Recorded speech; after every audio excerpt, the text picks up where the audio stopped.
Reciban todos ustedes un cordial saludo. En esta ocasión hablaré sobre el tema de redes de apoyo, específicamente en de la poligonal cerrada. El alumno quien les habla es Sánchez Pérez Gustavo Eduardo, perteneciente al grupo número 6, del cual también son integrantes Barrios Tantarico, Farro Roque, Padilla Lozada, Santa Cruz Vaca y Yaya Herrera. Cabe recalcar que Barrios Tantarico, Roger Rafael, es el coordinador de este grupo.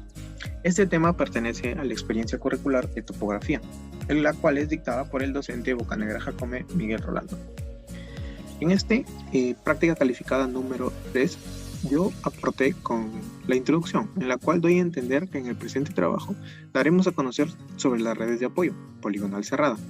Para ello, es de suma importancia saber que los levantamientos topográficos necesitan de puntos de apoyo relacionados entre sí, los mismos que constituyen formando figuras geométricas de apoyo llamadas redes de apoyo. Una red de apoyo fija la posición de los puntos de las estaciones instrumentales de un levantamiento topográfico de cierta extensión de terreno, desde donde se barrerán los detalles del terreno y la nivelación trigonométrica para generar las curvas de nivel, el relleno topográfico. Existen dos sistemas de redes de apoyo, y son los planimétricos y altimétricos. Los sistemas de apoyo planimétricos pueden ser la triangulación, trilateración, poligonación y red de relleno. En el sistema de apoyo altimétricos podemos ver las redes de benchmark, BM5, o de bancos de nivel, BNS. La finalidad de la presente práctica es poder conocer y comprender el uso correcto de este método, el cual nos servirá en el futuro para hacer levantamientos topográficos de mediana o gran extensión.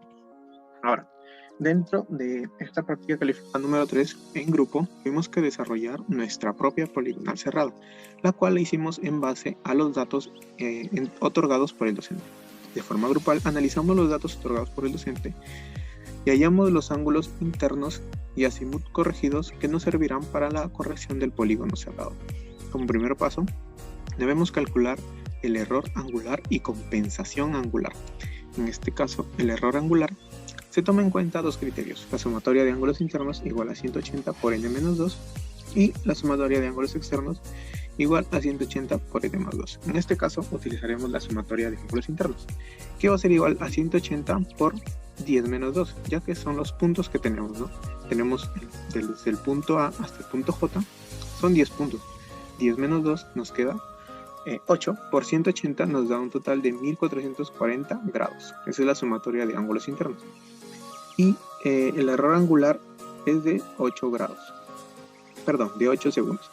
Ahora, la compensación de ángulos. En esta compensación tomaremos esos 8 segundos sobre 10, quedándonos una compensación de 0.8 segundos. ¿Y cómo hallamos ese error de los ángulos? Ya que la sumatoria de ángulos internos nos tiene que dar 1440 grados, pero si nosotros, después de haber medido cada ángulo según los puntos dados, nos queda un total de 1439 grados, 59 minutos y 52 segundos, razón por la cual concluimos restando el 1440 grados menos este valor, nos queda el error angular de 8 segundos, ¿no? Después, calculando los ángulos compensados, una vez hallada la compensación, que en este caso es más 0.8 segundos, debemos sumarle a cada uno de los ángulos medidos esta cantidad para poder hallar los ángulos compensados, ¿no? De esta manera, al hacer la sumatoria de todos los 10 ángulos compensados, llegaremos a los 1440 grados, que es la sumatoria de los ángulos internos. Después, como tercer paso, debemos calcular el azimut y rumbo de cada lado. Para este caso, el azimut AB toma el valor de 112 grados y 12 minutos. Para el azimut BC, tenemos que utilizar el azimut AB más 225 grados 10 minutos y 46 segundos, el cual es el ángulo medido en el punto B. Podemos observar aquí el ángulo medido en el punto B. Y nos arroja una cantidad de 337 grados 22 minutos y 46 segundos.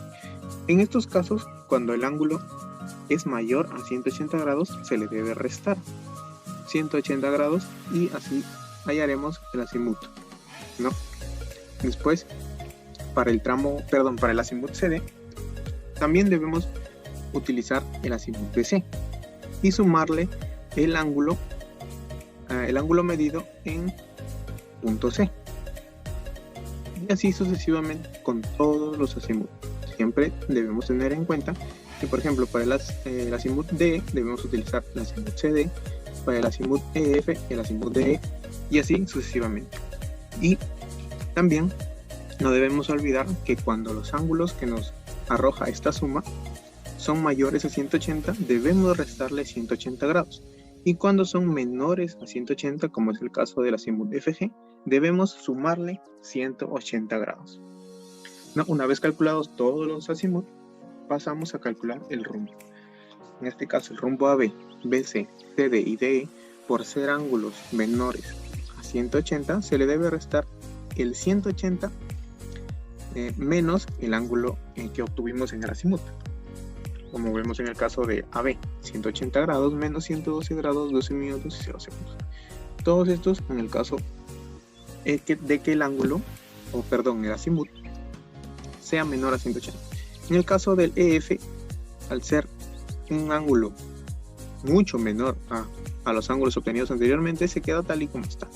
Después, en el caso de los ángulos mayores a 180, al 360 grados se le resta estos ángulos, ¿no?, para hallar el rumbo.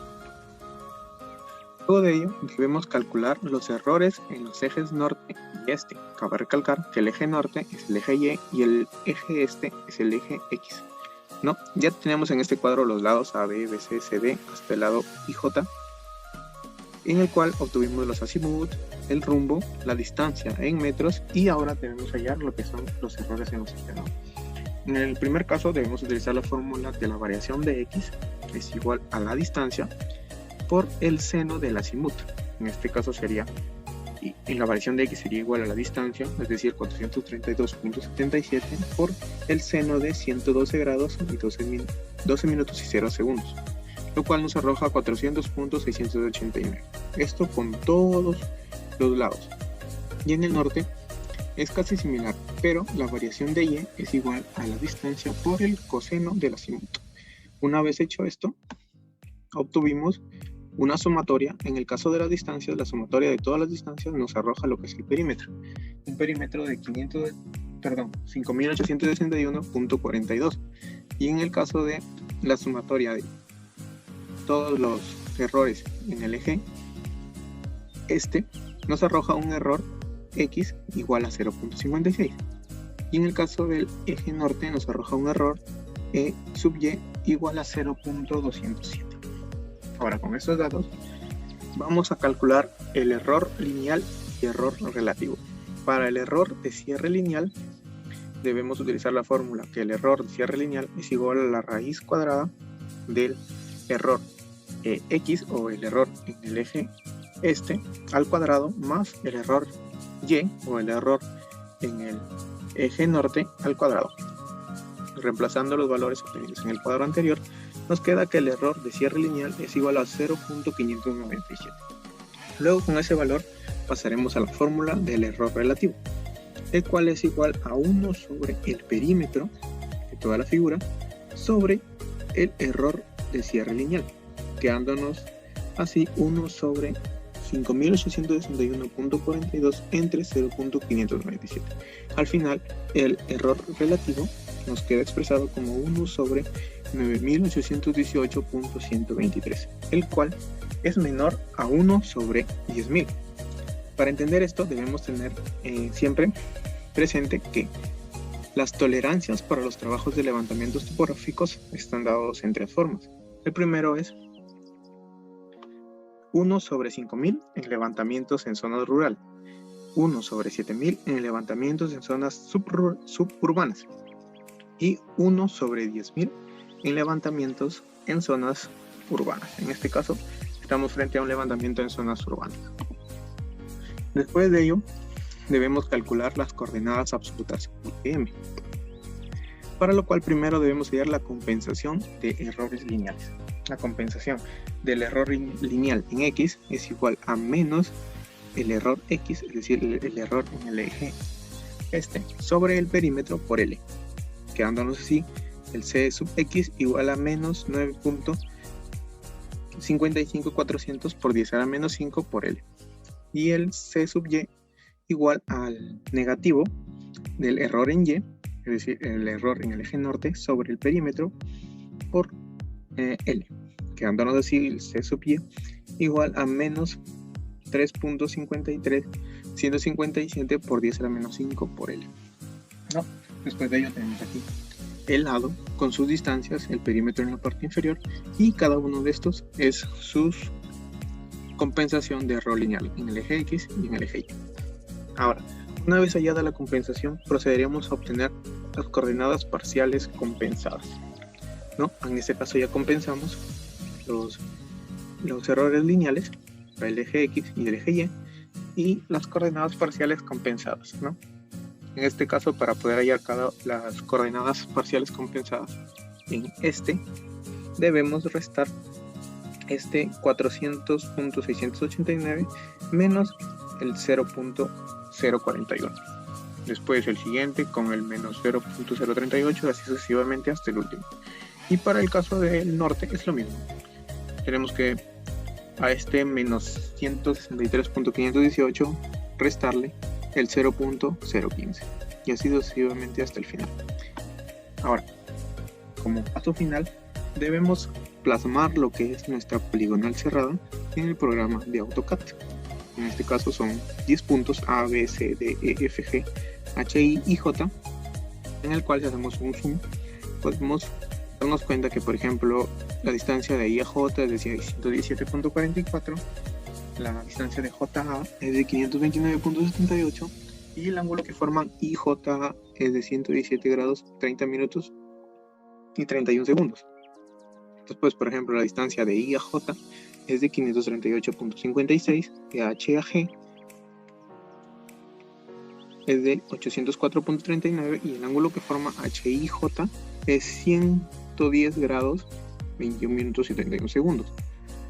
Después, también en la parte inferior de la figura podemos ver el ángulo de GFE, que es 88 grados 31 minutos 3 segundos, la distancia de GAF 743,06, el ángulo que forma F, G y H es de 113 grados 35 minutos y 26 segundos.